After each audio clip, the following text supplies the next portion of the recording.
Dr. Kyung-soo stood at the large window of the Kepler station, looking out at the endless darkness of space. Below him, the genetic research laboratory stretched across 3 entire floors. Thousands of machines hummed and beeped, processing samples that would change everything humanity knew about itself. He held a cup of cold coffee in his hand, forgotten hours ago. His eyes were tired but focused, watching the work continue through the night shift. The Kepler station orbited between Earth and the Velcaron homeworld, a neutral place built by both species to study what made them different. 3 years ago, when humans first met the Velcarons, everyone expected to find a species that was stronger, faster, and better designed for war. The Velcarons themselves certainly believed this. They were tall, muscular beings with compound eyes that could see multiple colors humans could not even imagine. They moved with perfect coordination and fought with brutal efficiency. Everything about them suggested genetic perfection for combat. So when the Velcaron High Council agreed to participate in a comparative genetic study, they did so with complete confidence. They wanted to understand exactly how far ahead they were of this young human species. It would be a test, a way to measure humanity's development and place in the galaxy. The Velcarons were not worried. They had nothing to fear from examining the genetic material of Earth's developing civilization. Dr. Kyung-soo had been chosen to lead the human research team because of his brilliant work in genetic mapping.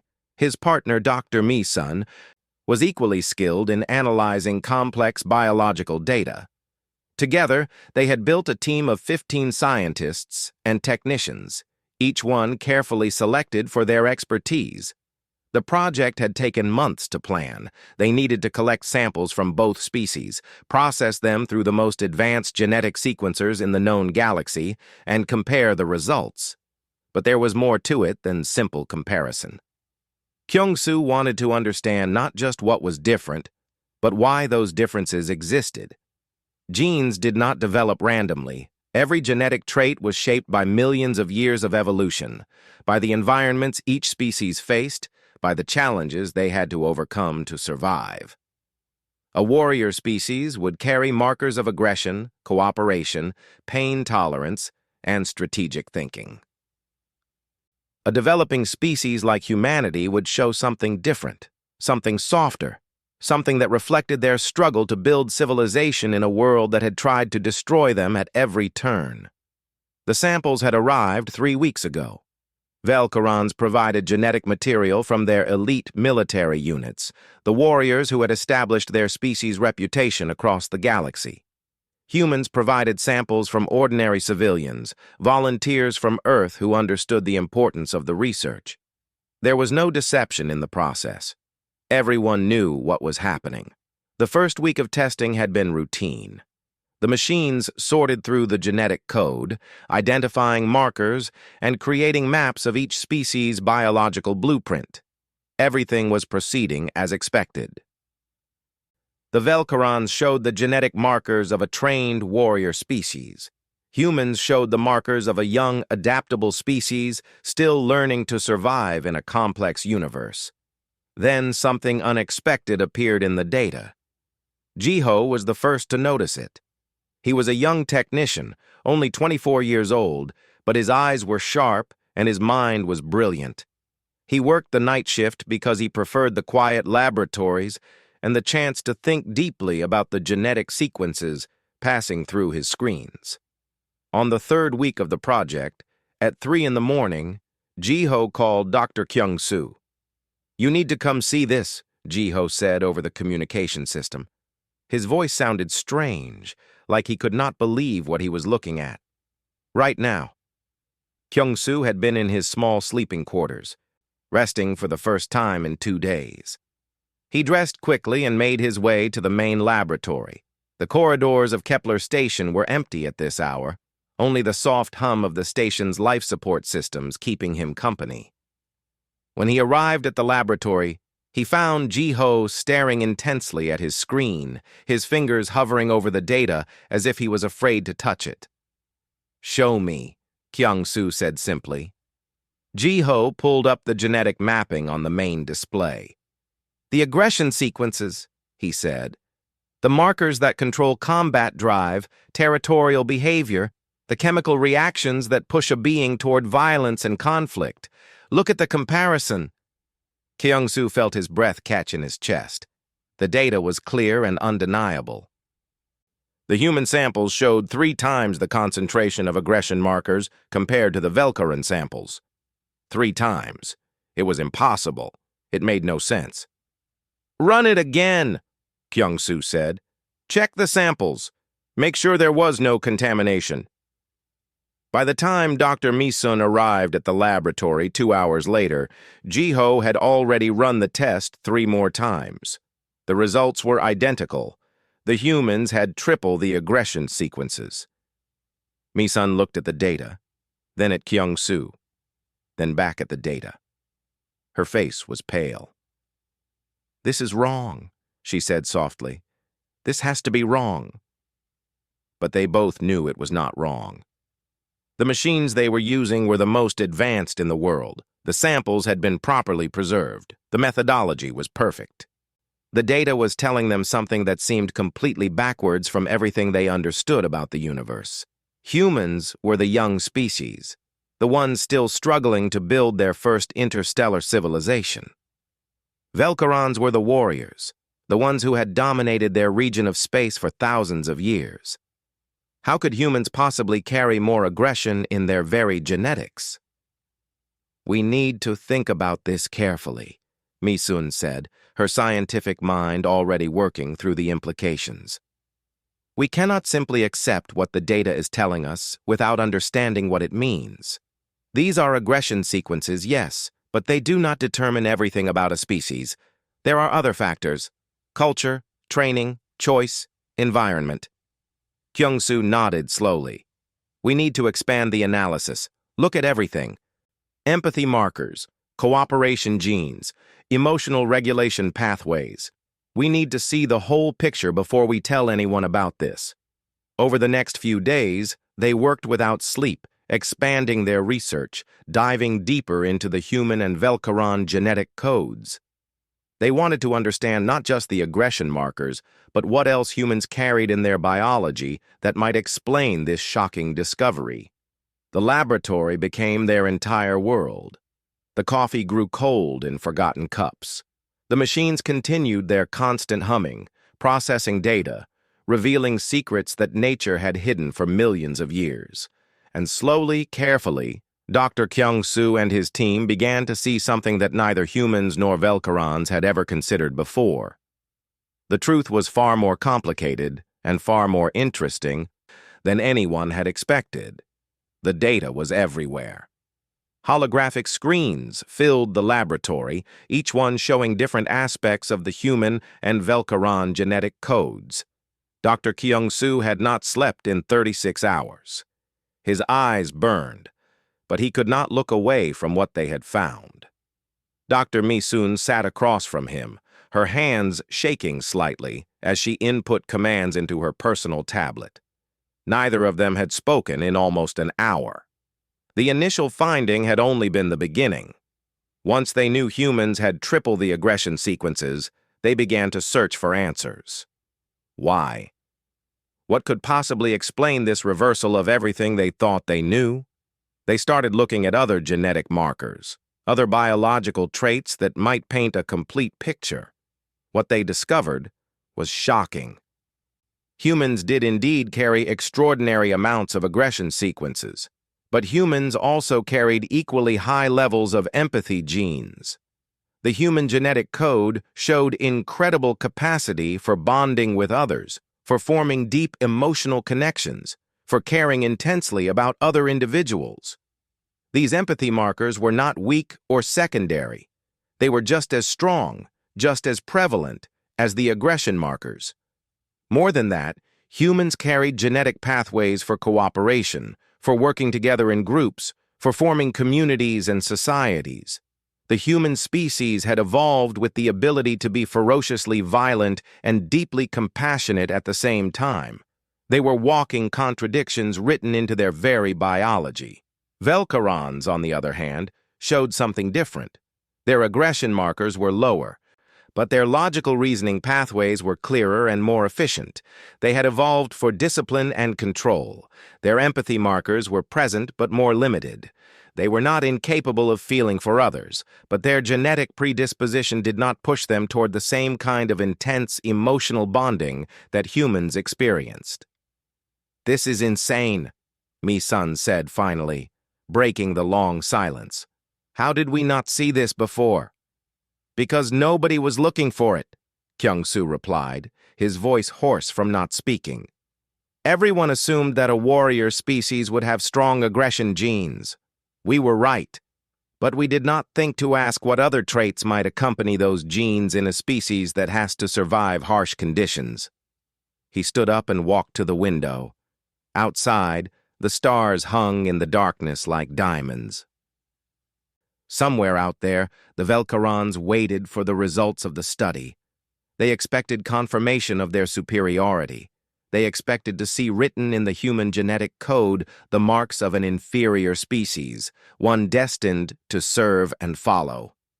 What they would find instead was something far more complicated. "We need to verify this," Mi-sun said. "Different samples, different machines, different methodologies. If this is real, we need to be absolutely certain before anyone learns about it." The next 72 hours were intense. They ran the tests using every possible variation. They used different genetic sequencers, machines built by different manufacturers using different technologies.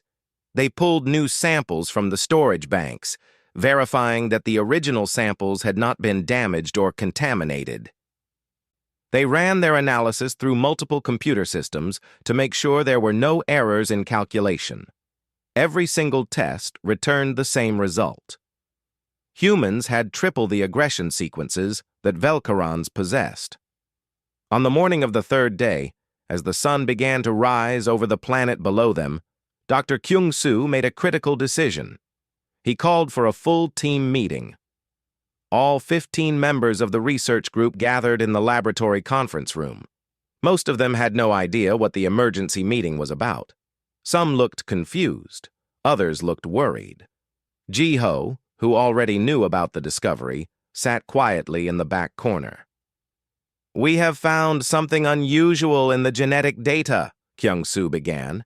He did not use complicated scientific language.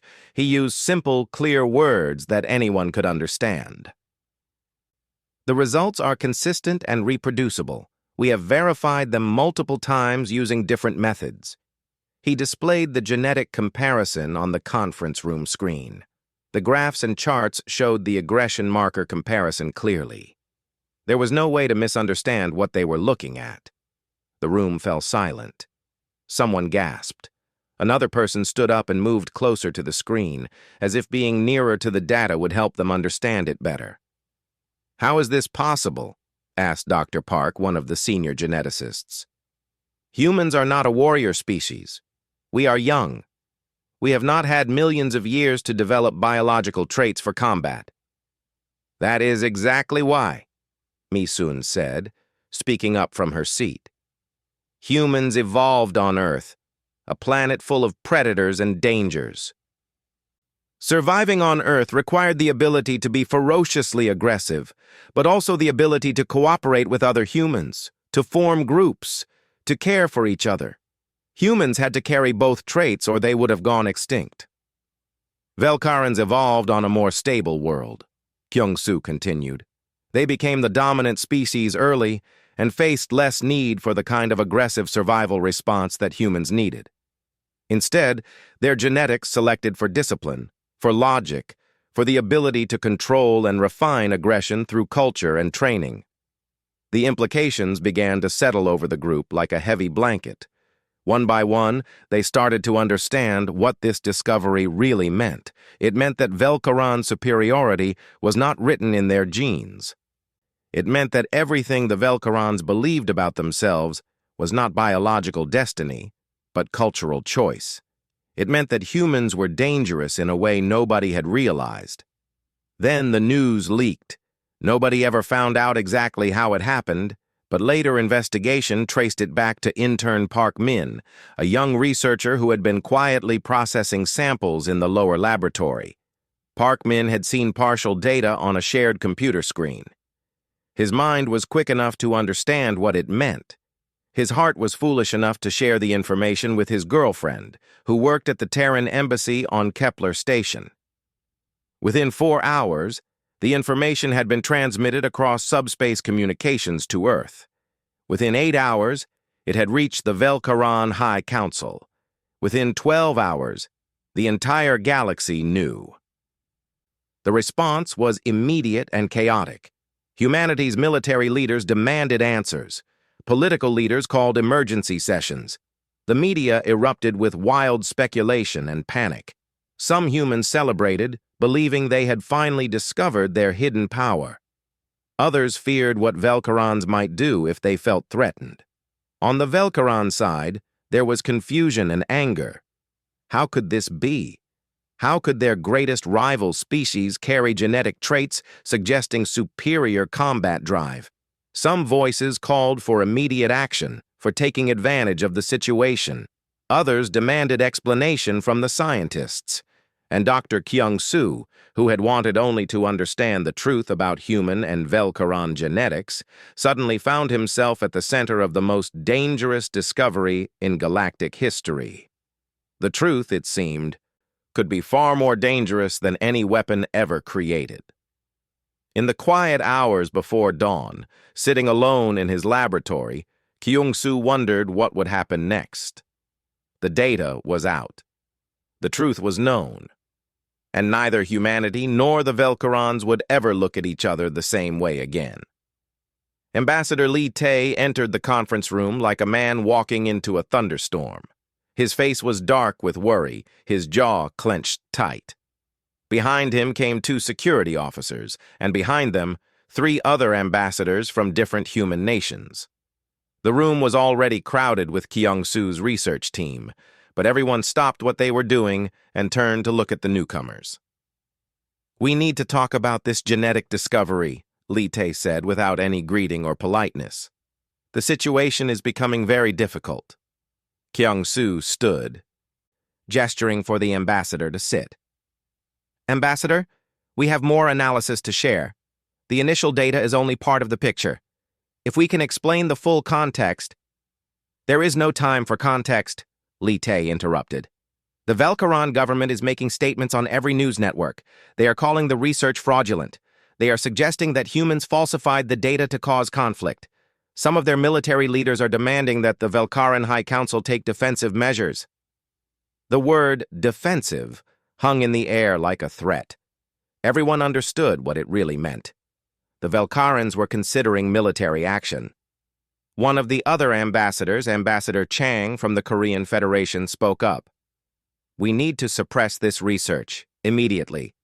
Tell the scientific community that there was an error in the data. Say that the samples were contaminated. We need to make this go away before it causes a galactic war." Kyung-soo felt something cold settle in his chest. "We cannot do that. The data is accurate. The research is sound. If we lie about this, we will only make things worse when the truth comes out later." "The truth does not matter right now," Lee Tae said, his voice heavy. "What matters is survival. If the Velkarans believe that humans are genetically superior warriors, they may attack preemptively. We cannot let that happen." But before the conversation could continue, something unexpected happened. A communication came through on the secure channel, a message from the Velkaran High Council requesting a direct meeting with Dr. Kyung-soo. Not with ambassadors, not with military leaders, with the scientist himself. 2 hours later, Kyung-soo found himself in a meeting room on the Velkaran section of Kepler Station. The room was vast and cold, decorated with patterns and colors that human eyes found uncomfortable to look at. Across from him sat 3 Velkarans in formal ceremonial dress. The one in the center, Ambassador Vorthen, had compound eyes that reflected the light like polished metal. "Doctor," Vorthen said in perfect human language, "we have questions about your research." Kyung-soo took a breath. He knew this moment could determine whether his work would be used to build peace or fuel conflict. "I will answer honestly," he said. "That is all I can do." For the next 2 hours, Kyung-soo explained the research in detail. He walked them through the data, showed them the aggression markers, the empathy markers, the cooperation genes. He explained how humans had evolved on a violent world and needed to carry both aggression and compassion to survive. What surprised him was how Vor then responded. The Velkaran ambassador did not become angry or defensive. Instead, something like understanding seemed to appear in his expression. "I see," Vorthen said finally. "So humans are not the warriors we feared, but you are something else entirely. You are beings who can contain contradictions. You can be violent and compassionate at the same time." "Yes," Kyung-soo said, relieved that Vorthen seemed to understand. "Exactly. This is actually not as alarming as our military leaders believe," Vor then continued. "In fact, it explains much about human history and human behavior. You are not superior because you lack aggression. You are interesting because you contain both extremes." But while Kyung-soo was having this productive conversation with Vor then, something far darker was happening on Earth. General Ryu Wan was a man who believed in human superiority. He had always believed it, even before the genetic research. Now that he had proof, he wanted to use it. In a secret military complex buried deep beneath the mountains of Korea, he began gathering loyal officers and politicians. His plan was bold and dangerous. He wanted to suppress the research completely. He wanted to tell the world that humans had discovered they were the superior warriors of the galaxy. And he wanted to use that false claim as justification for aggressive military expansion. Earth would become the dominant power, the Velkarans would be pushed back, humanity would rule. General Ryu Wan sent out carefully encrypted messages to key military commanders, political leaders, and wealthy business people who would benefit from conflict. He also sent a message to Dr. Kyung-soo, delivered through private channels. The message was simple. Stop publishing the complete research or people you care about will suffer. Kyung-soo received the message in his quarters late at night. He read it 3 times, not wanting to believe what it said. Then he read it again. There was no misunderstanding the threat. Dr. Mi-sun was in her laboratory when 2 security officers arrived. They did not identify themselves. They simply said they were taking her for questioning. Before she could resist or call for help, they were escorting her out of the station. When Kyung-soo discovered Mi-sun was missing, he contacted Lee Tae immediately. "Something is wrong. Mi-sun has disappeared. I received a threat not to publish the full research." Lee Tae's face became very pale. He closed the communication channel and started making calls to military intelligence. What they discovered over the next hours was shocking.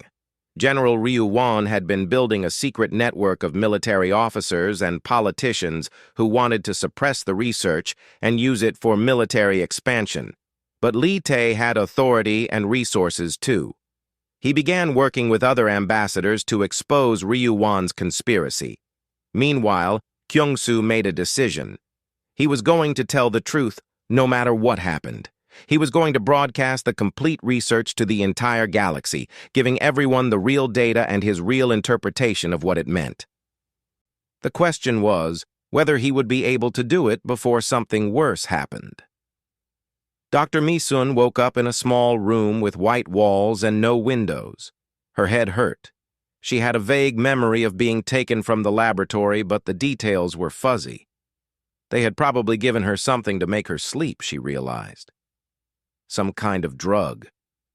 She sat up slowly, taking in her surroundings. The room was clean but empty. Just a bed, a small table, and a door with no handle on her side. She knew immediately that she was a prisoner, but she did not know why or where she was. That frightened her more than she wanted to admit.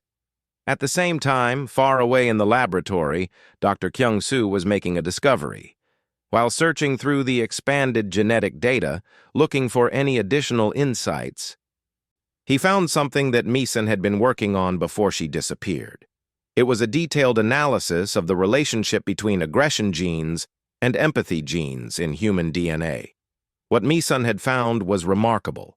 She had discovered that in humans, the aggression sequences and the empathy sequences were physically linked on the genetic code. They were not separate traits that had evolved independently. They were connected, as if evolution had deliberately paired them together. This meant that humans with high aggression potential also carried high empathy potential. They were designed by nature to care about others even as they carried the capacity for extreme violence. This connection did not exist in Velcaron genetics. Their aggression and empathy traits were separate, independent systems. A Velcaron could theoretically be extremely aggressive without being capable of deep empathy, but a human could not. Humans who were aggressive were also naturally pushed toward care for others. Kyung-soo printed out Meeson's analysis and read it carefully several times. With each reading, he understood more fully what it meant. Humans were not simply aggressive creatures. Humans were beings who had evolved a biological system that forced them to consider both the violence they could do and the compassion they could feel. In a sense, nature had created them as walking contradictions, creatures who had to constantly balance their own opposing natures. He realized this was exactly what Mi-sun would have wanted him to find. She had been working toward this conclusion when she disappeared. Now he needed to understand why it was important and how it changed everything about their research. Kyung-soo spent the next 48 hours diving deeper into the genetic pathways. He discovered that humans also carried exceptionally strong emotional regulation genes. These were the biological systems that allowed humans to feel intense emotions, but still maintain control of their actions. They could be angry but still think clearly. They could be afraid but still act with courage. They could be hurt but still show compassion to others. This was the missing piece. Humans were not simply triple aggressive. Humans were carefully balanced creatures whose biology forced them to contain multitudes. They were violent and peaceful, individual and communal, logical and emotional, all at the same time. Their genetics had not created a superior species of warriors. Their genetics had created a species uniquely capable of survival through extreme adaptability. When Kyung-soo realized the full scope of what this meant, he felt a weight lift from his shoulders. This was not a story about human superiority or Velcaron inferiority. This was a story about two different kinds of beings, shaped by different evolutionary paths, creating different kinds of strength. He began working on a comprehensive research paper. He included all the data they had collected. He included the analysis of aggression markers, empathy markers, emotional regulation pathways, cooperation genes, and logical reasoning sequences. He included graphs and charts showing the relationships between all these traits. Most importantly, he included his interpretation. The paper argued that humans were not superior to Velcarons. Neither were Velcarons superior to humans. They were simply different. Velcarons had evolved to be warriors through culture and discipline and logical thinking. Humans had evolved to be adaptable through biological necessity, carrying both the capacity for violence and the capacity for love within their very genetic code. The paper proposed that this difference could be a source of strength for both species, not conflict. If humans and Velcarons worked together, they could combine human adaptability and empathy with Velcaron discipline and logic. They could create something stronger than either species could achieve alone. Kyung-soo worked through the night, refining the paper, making sure every statement was supported by the data. He wanted it to be clear and understandable, written in simple language that anyone could read, not just scientists. By dawn, the paper was complete. He saved it to multiple locations. He sent copies to every scientist on his team. He prepared it for publication in the most respected scientific journals in the galaxy. He made plans to present it to both human and Velcaron political leaders. But then he realized something was still missing.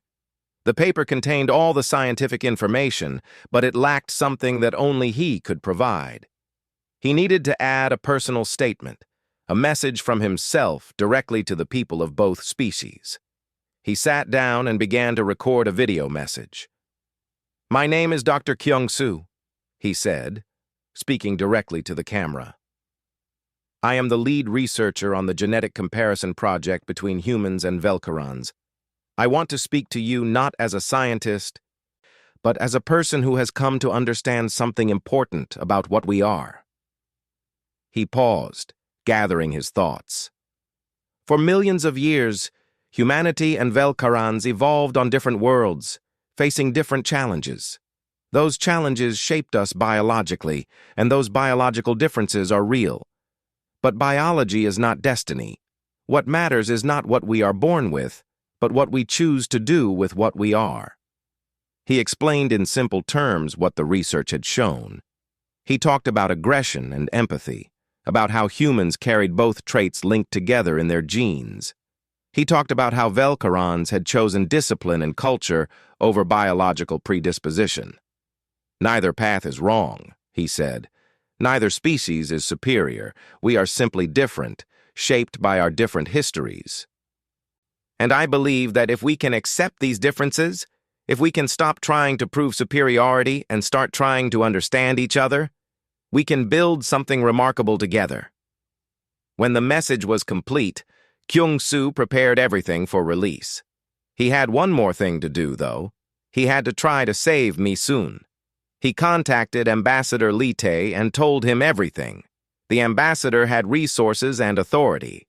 If anyone could find and protect Mi-sun, it would be him. Lee Tae listened to everything Kyung-soo said, then made a decision. "We will find her," he said simply, "and then we will release your research to the entire galaxy. The truth deserves to be heard." Kyung-soo felt something like hope begin to grow in his chest. The truth was powerful. The truth could change things. But only if people had the courage to speak it. The Velcaron High Council met in their chamber on their home world, deep beneath the surface of their fortress city. There were 12 council members, each one representing a different region of Velcaron space. They were the most powerful political leaders of their entire species. For 3 days and 3 nights, they studied Dr. Kyung-soo's research paper without sleeping. They read every page, they analyzed every chart, they discussed every implication. The room was silent except for the soft sounds of papers being turned and fingers moving across data screens. When they finally finished, War Commander Tresh, who led the military forces of all Velcarons, was the first to speak. "This human scientist tells us that we are not superior warriors because we lack aggression," Tresh said, his voice deep and thoughtful. "That we became warriors through culture and discipline, not through genetics. This is not an insult. This is a compliment. It means we achieved our dominance through conscious choice, not accident of birth." The council members nodded, beginning to understand what Tresh meant. "But there is something else," said Council Member Vorthen, who had been the one to meet with Kyung-soo on Kepler Station. "The human species is something we have never encountered before. They are not superior or inferior. They are different in a way that is almost impossible to understand. They contain contradiction in their very biology.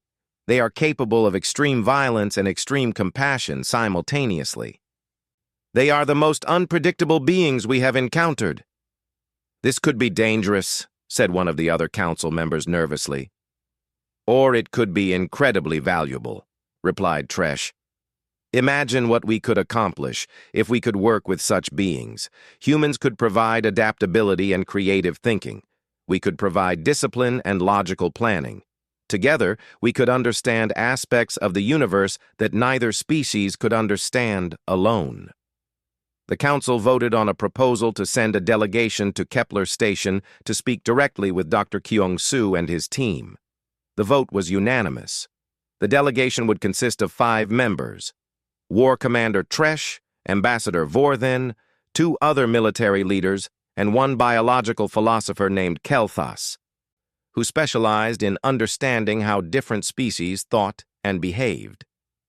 3 days later, they arrived at Kepler Station. Dr. Kyung-soo met them in the main conference room. He was nervous. He did not know what the Velkarans would say or do. But when Tresh entered the room, his demeanor was calm and respectful. This was not the meeting of conqueror and conquered. This was the meeting of 2 species trying to understand each other. Dr. Kyung-soo, Tresh began, your research suggests that humans terrify us. Not because you are genetically aggressive, but because you survived by being broken and brilliant simultaneously. You are contradiction made flesh. You created beautiful art while making weapons of war. You wrote poetry about love and war in the same breath. We became warriors because we had to. But you became warriors despite having the capacity for so much more. Kyung-soo felt tears begin to form in his eyes. He had not expected the Velkarans to understand so well.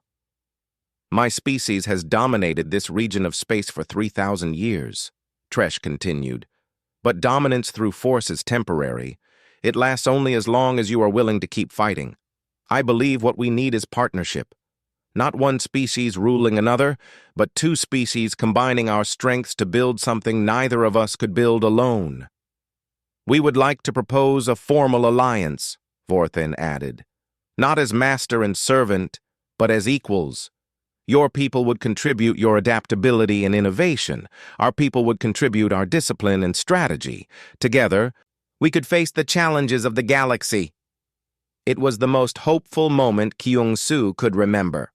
The Velkarans were not angry about the research. They were not planning conflict. They wanted to build peace and cooperation. But even as this meeting was happening, something darker was unfolding on Earth. General Ryu Wan's conspiracy was beginning to crack. Ambassador Lee Tae had been working quietly with military intelligence to identify everyone involved in the plot. Military officers who were sympathetic to Lee Tae's vision had helped him uncover the network. Slowly, carefully, Lee Tae was gathering evidence of everything Ryu Wan had done. More importantly, Lee Tae had discovered where Mi-sun was being held. She was in a military facility hidden in the mountains, guarded by soldiers loyal to Ryu Wan. But Ryu Wan had made a critical mistake. He had told too many people about the conspiracy. Some of those people had doubts. Some of them did not want to be part of a plot to suppress scientific truth. 3 military officers, all of whom had worked under Ryu Wan's command, came to Ambassador Lee Tae in secret. "We cannot do this," one of them said. "The general is asking us to betray everything we believe in. We want to help you." With the help of these officers, a rescue team was assembled. They moved with military precision and secrecy. In the middle of the night, they surrounded the facility where Mi-sun was being held. There was a brief moment of tension when some of Ryu Wan's most loyal soldiers tried to resist, but the rescue team was larger and better prepared. Within minutes, Mi-sun was freed. She emerged from the facility confused and frightened, not understanding what had happened. When she saw the rescue officers, she thought she was being taken to another location. It was not until she was back on Kepler Station and saw Dr. Kyung-soo that she finally understood she was safe. "They took me," she said, still shaking from the experience. "They wanted you to stop publishing the research." "I know," Kyung-soo said, holding her hand, "but it did not work. The research is going to be published. The truth is going to be heard." At that exact moment, Lee Tae was presenting evidence of Ryu Wan's conspiracy to Earth's political leadership. The evidence was overwhelming.